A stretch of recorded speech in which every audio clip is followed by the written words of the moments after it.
Girlfriend रखने वाले संभल जाए, क्योंकि कुछ ही दिनों में एक ऐसा कानून पास होने वाला है 69A के तहत कि गर्लफ्रेंड रखना जो है पूरे तरीके से बैंड होने वाला है।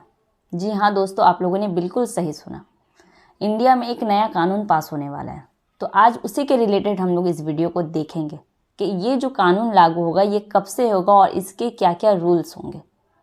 तो अस्सलाम वालेकुम, welcome back to my another video reaction. तो आज का वीडियो रिएक्शन का टॉपिक है नौजवान 10 साल जेल जाने के लिए तैयार हो जाए। तो गर्लफ्रेंड रखना आखिर क्यों बैंड हो रहा है इंडिया में, और ऐसा कानून कब से लागू हो रहा है और आखिर क्यों हो रहा है। तो चलिए वीडियो को देखते हैं, जो कि आज का वीडियो मिफ्ताही साहब का वीडियो है जिस पे हम लोग रिएक्ट करने वाले हैं। मिफ्ताही साहब का जो वीडियो होता है वो वायरल खबरों पर होता है और वायरल खबरों की पूरी डिटेल जो होती है वो बयां करते हैं अपने वीडियो में। तो आज उन्हीं के वीडियो पे रिएक्ट करने वाले हैं। तो चलिए वीडियो को देख लेते हैं और जानते हैं कि आखिर क्यों गर्लफ्रेंड रखना इंडिया में बैंड हो रहा है और इसके क्या क्या रूल्स हैं वो जान लेते हैं। अगर आप गर्लफ्रेंड रखते हो तो ज़रूर ये वीडियो को देखें, और अगर नहीं रखते हो तो अपने दोस्तों के साथ ज़रूर शेयर करें। हो सकता है ये वीडियो उनके लिए इन्फॉर्मेटिव हो। तो चलिए वीडियो को स्टार्ट करते हैं। लड़कों को बहुत ज्यादा सावधान रहने की जरूरत है, क्योंकि एकदम नया ताजा कानून आया है जिसमें कि अगर आप किसी लड़की के साथ अफेयर करते हो, लव अफेयर करते हो और शादी नहीं कर रहे, तो आपको वो लड़की 10 साल तक के लिए जेल भेज सकती है।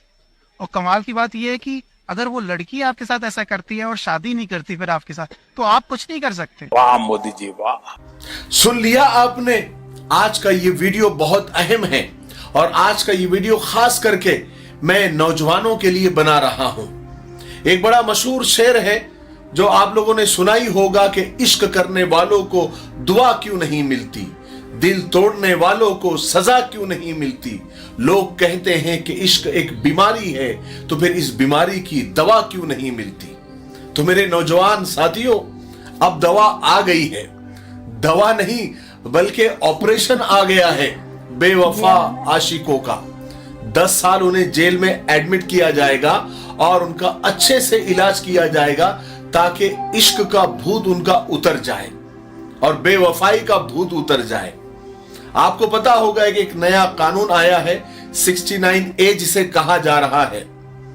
इस कानून के मुताबिक अगर कोई आशिक अपनी माशूका को, कोई महबूब अपनी महबूबा को, यानी कोई लड़का किसी लड़की को, कोई मर्द किसी औरत को शादी का झांसा देता है, शादी का वादा करता है, फिर उसके साथ जिस्मानी ताल्लुक बनाता है, उस लड़की का, उस औरत का यूज करता है, और फिर जब उसका जी भर जाता है तो फिर वो शादी से मुकर जाता है, उससे शादी नहीं करता, उसको धोखा दे देता है, तो वो लड़की अगर कंप्लेन कर देती है तो उस लड़के को, उस मर्द को 10 साल की जेल हो सकती है।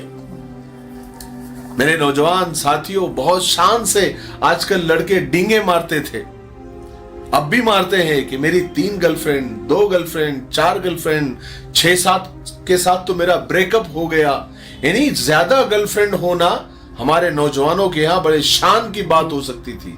वो उतना एटीट्यूड में रहता था कि मेरी तो इतनी गर्लफ्रेंड है, मैंने तो उसको ऐसा बोलता हूँ, उसको वैसा बोलता हूँ, उसको ऐसे हैंडल करता हूँ, उसको वैसे हैंडल करता हूँ।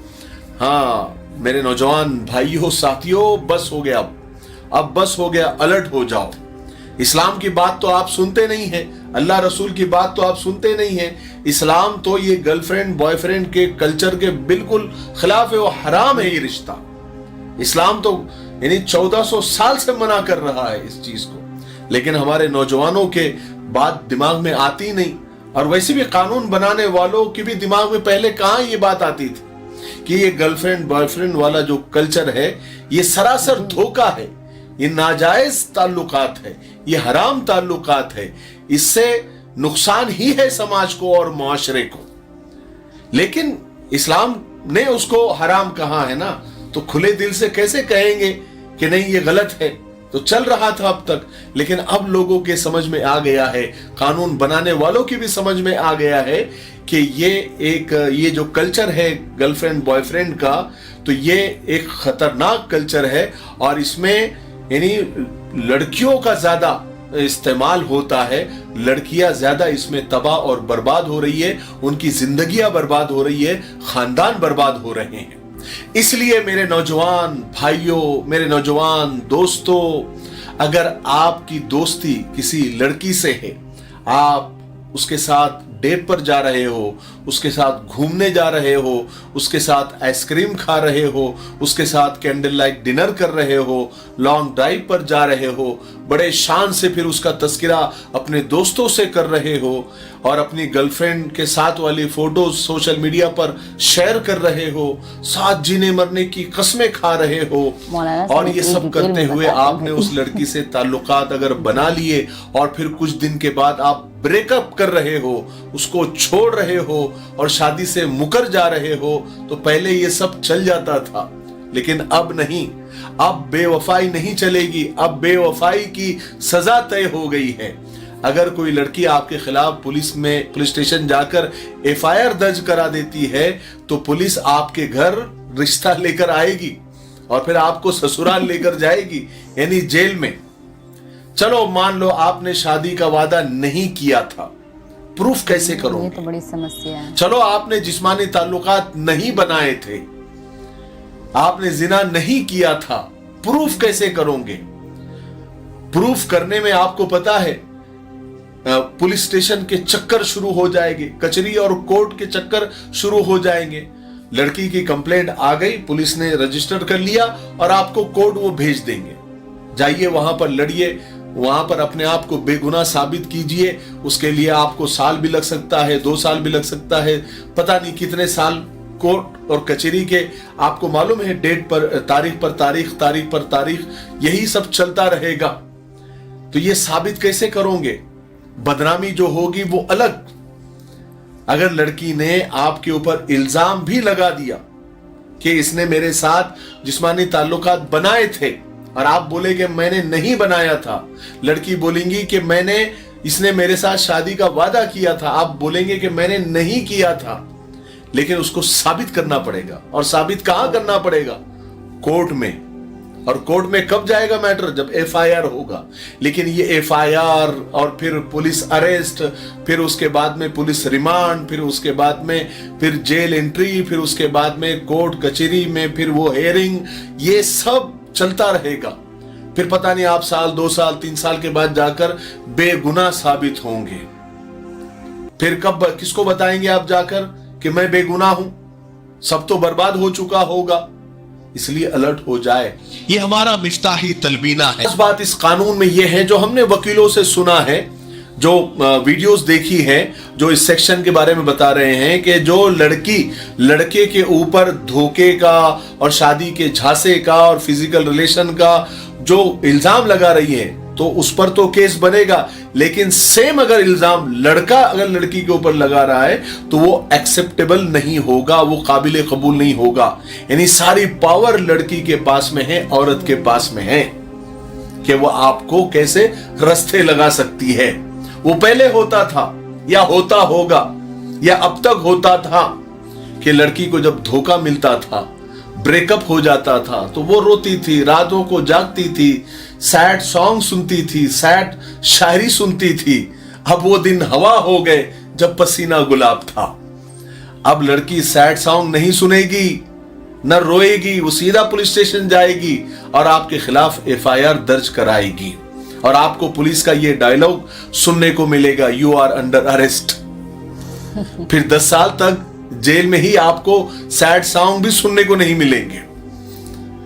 वैसे इस कानून पर काफी अभी बहस चल रही है, इसको लोग काला कानून भी बता रहे हैं, क्योंकि इसमें औरत को तो पावर मिल रहा है तो इसका गलत इस्तेमाल भी हो सकता है। बिल्कुल। और इसकी वजह से झूठे इल्जामात लगाकर भी औरतें और लड़कियां मर्दों को और लड़कों को जेल भिजवा सकती है।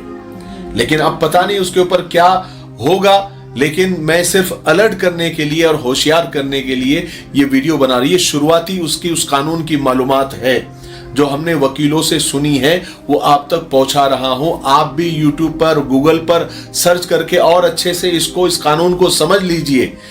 जो पेरेंट्स सुन रहे हैं वो अपने बच्चों को इस कानून के बारे में बता दे कि इस तरह का कानून आ रहा है, क्योंकि बाहर बच्चों की गर्लफ्रेंड होती है, माँ बाप को पता नहीं होता है। जब बहुत मामला बढ़ जाता है तब सारी बातें सामने आती है। फिर उस वक्त जब चुड़िया चुग गई खेत तो फिर पछताने से क्या फायदा वाली सारी सिचुएशन सामने आ जाती है। अल्लाह हम सब की हिफाजत फरमाए। अगर आपको कोई लड़की पसंद है, सीधा माँ बाप के पास आओ, बोलो ये लड़की पसंद है, माँ बाप रिश्ता लेकर जाएंगे, उससे निकाह कर लो। ये सब चक्कर आप छोड़ ही दो, ये सब गड़बड़ है, ये धोखा है ना। अगर ये कानून नहीं भी आता तो भी ये बहुत बड़ा गुनाह था, हराम का गुनाह था, जिना का गुनाह था। अल्लाह के कानून में तो ये गुनाह है ही, ये तो अब दुनियावी कानून में इसको गुनाह समझा जा रहा है, लेकिन अल्लाह के कानून में, इस्लाम के कानून में ये पहले से ही बहुत बड़ा गुनाह है। अल्लाह हम सब की हिफाजत फरमाए।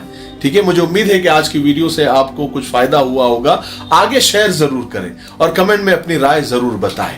ठीक है, अगर आप यहां तक पहुंच गए हैं इसका मतलब ये है कि आप हमारे वीडियोस देखते हैं। अगर आप हमारे व्हाट्सएप से जुड़ना चाहते हैं तो डिस्क्रिप्शन में लिंक है, आप उस लिंक पर क्लिक कीजिए और हमारे व्हाट्सएप चैनल को फॉलो कर लीजिए ताकि हमारे छोटी मोटी जो अपडेट है वो आप तक पहुंचती रहे। ठीक है, अस्सलाम वालेकुम। वालेकुम अस्सलाम।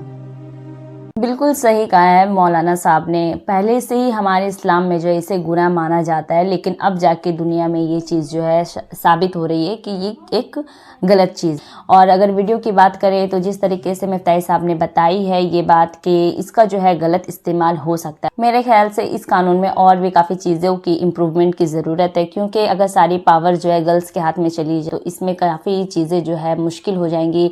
जो सीधे साधे जो जेंट्स होते हैं, सीधे साधे लड़कों को भी ये मतलब अपने झूठे बयानात से, झूठे फायर से फंसा सकते हैं। आने वाले फ्यूचर में अगर ये कानून थोड़ी और इम्प्रूव हो इन सब चीज़ों को लेकर के कि सारी पावर जो है लड़कियों के बजाय थोड़ी पावर लड़कों के भी हाथ में होना चाहिए, नहीं तो इसका सरासर गलत इस्तेमाल हो सकता है। मेरा तो यही राय है। फिलहाल आपका क्या राय है ज़रूर कमेंट सेक्शन में पेश करिएगा और ऐसे ही वायरल वीडियोज़ देखने के लिए मेरे चैनल को सब्सक्राइब कर दें और अगर वीडियो अच्छी लगी हो तो लाइक ज़रूर करें। तो फिर मिलते हैं एक नई वीडियो रिएक्शन के साथ, तब तक के लिए अल्लाह हाफिज़। दुआ में याद रखिएगा। Bye bye.